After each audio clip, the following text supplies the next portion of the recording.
Hello everyone, আসসালামু আলাইকুম সবাইকে। আশা করছি তোমরা অনেক অনেক বেশি ভালো আছো। আজকে অর্থনীতির দ্বিতীয় পত্রের তৃতীয় অধ্যায়ের সর্বশেষ লেকচার নিয়ে হাজির হয়েছি। সেটা হচ্ছে অর্থনীতি দ্বিতীয় পত্রের লেকচার 5 এবং এইটার মাধ্যমে আজকে আমরা তৃতীয় অধ্যায়কে একদম টাটা জানিয়ে দিব। সো আমরা আর কথা না বাড়াই, আমরা শুরু করি। সেটা হচ্ছে এই টপিকের মধ্যে, এই অধ্যায়ের মধ্যে সর্বশেষ যে লেকচার, সেখানে কোন কোন বিষয়গুলো আমরা আলোচনা রেখেছি। প্রথমে দেখো, এক নম্বর হচ্ছে আমদানি বিকল্প শিল্পের কৌশল। আচ্ছা, আমদানির বিকল্প শিল্প মানে কি? যেমন আমরা যেই দ্রব্য বিদেশ থেকে আগে আমদানি করতাম, সেটা আমদানি না করে নিজ দেশে উৎপাদনের ব্যবস্থা করা হচ্ছে আমদানির বিকল্প শিল্প। তাহলে একটু আমরা প্রথমে দেখি যে আমদানির বিকল্প শিল্প বলতে কি বোঝায়। প্রথমে দেখো, আমদানি না করে কোনো দেশের অভ্যন্তরে শিল্প স্থাপন করে দ্রব্য উৎপাদনের ব্যবস্থা করাই হচ্ছে আমদানির বিকল্প শিল্প। সুতরাং বিদেশ থেকে যেসব পণ্য আমদানি করা হয়, সেসব পণ্য নিজ দেশে উৎপাদন করতে শিল্প কারখানায় স্থাপন করা হচ্ছে আমদানির বিকল্প শিল্প।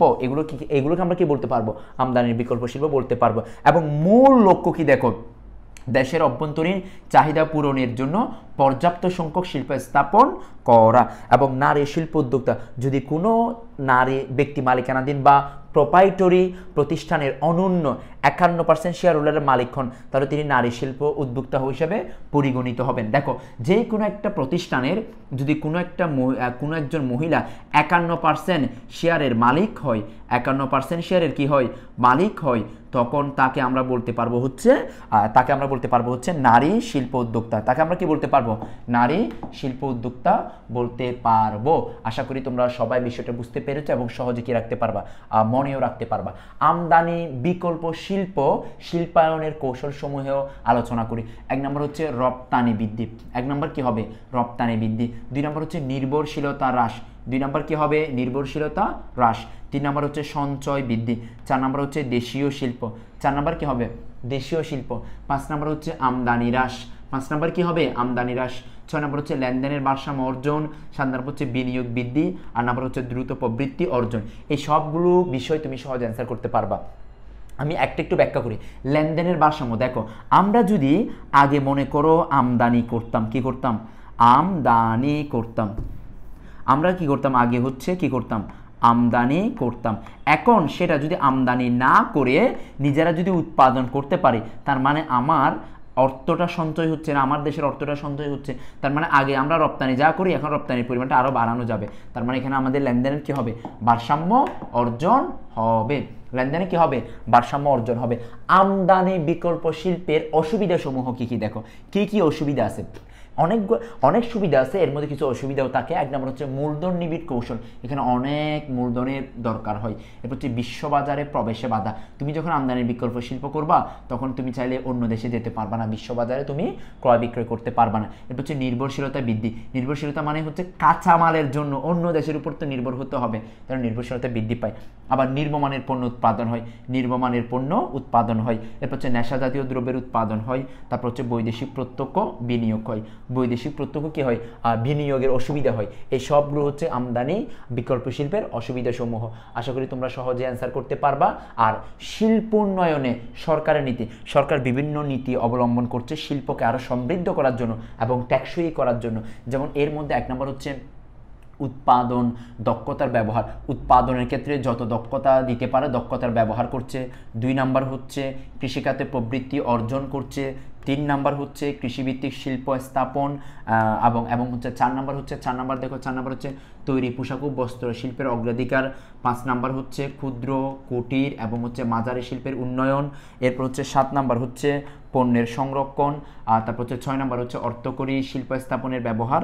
আর আট নাম্বার হচ্ছে বিকল্প বিদ্যুৎ উৎপাদন। বিকল্প বিদ্যুৎ কি করা? উৎপাদন করা। এগুলো যদি তোমাদের কাছে দরকার হয় যে স্যার আপনি যেগুলো পড়াচ্ছেন এগুলো একটু আমাদেরকে দিয়ে দিয়েন না, তাহলে আমরা সহজে বাসায় পড়তে পারবো। তাহলে আমার এই নাম্বারে 0187555 6258। অর্থনীতি অনলাইন ব্যাচে ভর্তি হওয়া যে কোনো বিষয় জানার জন্য আমার এই নাম্বার আমাকে হোয়াটসঅ্যাপে মেসেজ দিলে বিস্তারিত তথ্যগুলো আমি তোমাকে পাঠিয়ে দিব, যাতে তুমি সহজেই কী করতে পারো, অধ্যয়নরত মানে এই বিষয়ে বাসায় যাতে আরেকবার কী করতে পারো, প্র্যাকটিস করতে পারো। সর্বশেষ আমরা যেটার মাধ্যমে আজকের ক্লাসের ইতি টানবো এবং তৃতীয় অধ্যায়কে টাটা জানাবো, সেটা হচ্ছে কি তোমার হচ্ছে পিপিপি এর সুবিধা এবং অসুবিধা। দেখো প্রথম আমরা একটু দেখবো যে পিপিপি এর পূর্ণরূপ কি। এখন তোমরা আবার এটা চিন্তা করিও না ছোটবেলায় তোমরা পিপিপ খেলছো না, পিপিপ ওই পিপিপ না, এটা হচ্ছে PPP PPP triple P R কি, পাবলিক প্রাইভেট পার্টনারশিপ। সম্পদের মালিকানা বিনিয়োগের ক্ষেত্রে সরকার এবং ব্যক্তি উভয়ের ক্ষমতা থাকবে, উভয়ই বিনিয়োগ করবে, তাকে বলা হচ্ছে সরকারি বেসরকারি অংশীদারিত্ব বা পাবলিক প্রাইভেট পার্টনারশিপ। এটার কিছু সুবিধা আছে, কিছু অসুবিধা আছে, এগুলো একটু আমরা এক নজরে দেখে নিই। দেখো প্রথমে প্রকল্পের সম্পদের আয়ুষ্কালের সাথে ব্যয়ের পরিমাণের সমন্বয় সাধন, আয়ের সাথে ব্যয়ের সমন্বয় সাধন। 2 নাম্বার, সম্পদের আয়ুষ্কালের সাথে অর্থের মূল্যের প্রাধান্যতা প্রকাশ পায়। 3 নাম্বার, পিপিপি এর কারণে সুষ্ঠু ব্যবস্থাপনা, রক্ষণাবেক্ষণ, নিয়ন্ত্রণ ইত্যাদি কাজ বেসরকারি অংশীদার নিজেদের স্বার্থে সরকারি পক্ষ থেকে কাজ করে। আর 4 নাম্বার যেটা, সেটা হচ্ছে প্রকল্পের সময় এবং ব্যয়ের উপর নির্ভর করে ভবিষ্যৎ সঠিক সিদ্ধান্ত নিতে সহযোগিতা করে। এখন অসুবিধাগুলো একটু দেখো, অসুবিধাগুলো একটু দেখে আমরা দেখো, এগুলো কিন্তু জাস্ট দেওয়া আছে, তুমি একটু পড়ে নিও।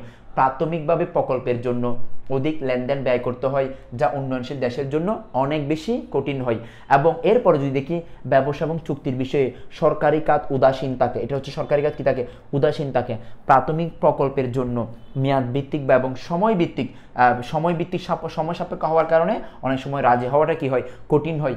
এই বিষয়গুলো তোমরা একটু বই থেকে পড়ে নিও। তোমরা জানো যে আমার লেখা অর্থনীতি প্রথম পত্র দ্বিতীয় পত্রে 2টা বই আছে, বইগুলো তোমরা সংগ্রহ করতে পারবা। আমাদের অফলাইন এবং অনলাইন কোর্সে যদি যুক্ত হতে চাও, সেক্ষেত্রে আমার সাথে যোগাযোগ করলে আমি তোমাদেরকে পুরো ডিটেলস জানিয়ে দিব। আমার প্রসেসটা ছিল একটাই, যেগুলো মৌলিক বিষয় প্রতিটা জিনিস পুঙ্খানু ব্যাখ্যা করা, আর যেগুলো মৌলিক বিষয় না তুমি চাইলে একটু নিজে রিভিউ দিলে পারবা, সেগুলো নিয়ে আমি বিস্তারিত আলোচনা করিনি।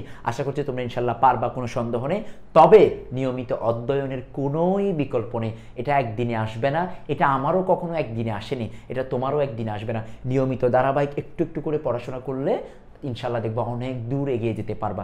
জীবন তোমার, সৌন্দর্য তোমার, যৌবন তোমার, পড়াশোনাটাও তোমার জন্য। একটু ভালো করে পড়তে হবে তোমার নিজের জন্য, পড়তে হবে তোমার পরিবারের জন্য, পড়তে হবে এই সমাজ এই বিশ্বের জন্য, পড়তে হবে আল্লাহর জন্য। কেন বলছি কথাটা অনেক গভীর, কারণ হচ্ছে তোমাকে আল্লাহ তাআলা দুনিয়াতে পাঠিয়েছে আমানত স্বরূপ। কিয়ামতের দিন আল্লাহ তাআলা জিজ্ঞেস করবে, আমি যে এই মেধা শক্তি তোমাকে দিয়েছি, আমি যে এই সক্ষমতা তোমাকে দিয়েছি, এটার কতটুকু তুমি বাস্তবিকভাবে ব্যবহার করে সমাজের মানুষের কল্যাণ সাধন করতে পেরেছো, সর্বোপরি আল্লাহর কাজে ব্যয় করতে পেরেছো, তখন কিন্তু তুমি আটকে যাবা। সেজন্য এই শ্রম, এই মেধা, এই উৎপাদন শক্তি তোমাকে প্রতিটা জিনিস একদম পরিপূর্ণ ব্যবহার করতে হবে, যাতে তোমার দ্বারা তুমি উপকৃত হও, তোমার দ্বারা তোমার পরিবার উপকৃত হয়, তোমার দ্বারা তোমার সমাজ উপকৃত হয়, তোমার দ্বারা তোমার দেশ উপকৃত হয়, তোমার দ্বারা তোমার ধর্ম উপকৃত হয়। তাইলে ইনশাল্লাহ তোমার জীবনটা কি হবে, একদম গুছানো থাকবে। আর অন্যথায় তোমার জীবন হবে হেলায় ফেলা, আর তুমি হেলায় ফেলায় গেলে তোমার পুরো পরিবারটাও কি যাবে, হেলায় ফেলায় যাবে। সেই জন্য মনোযোগ সহকারে পড়বা। আমি তো মাঝে মধ্যে অফলাইন ক্লাসে বলি, তোমার স্বপ্ন পূরণ না হওয়া মানে তোমার ভাই বোন, ছোট ভাই বোন যারা আছে, আত্মীয় স্বজন যারা আছে, যারা তোমার এলাকার মানুষজন আছে, তাদের স্বপ্ন বিচ্ছিন্ন, তারা স্বপ্ন দেখার সাহস পাবে না, তারা সামনে এগিয়ে আসতে পারবে না যদি না তুমি স্বপ্ন পূরণ করতে পারো।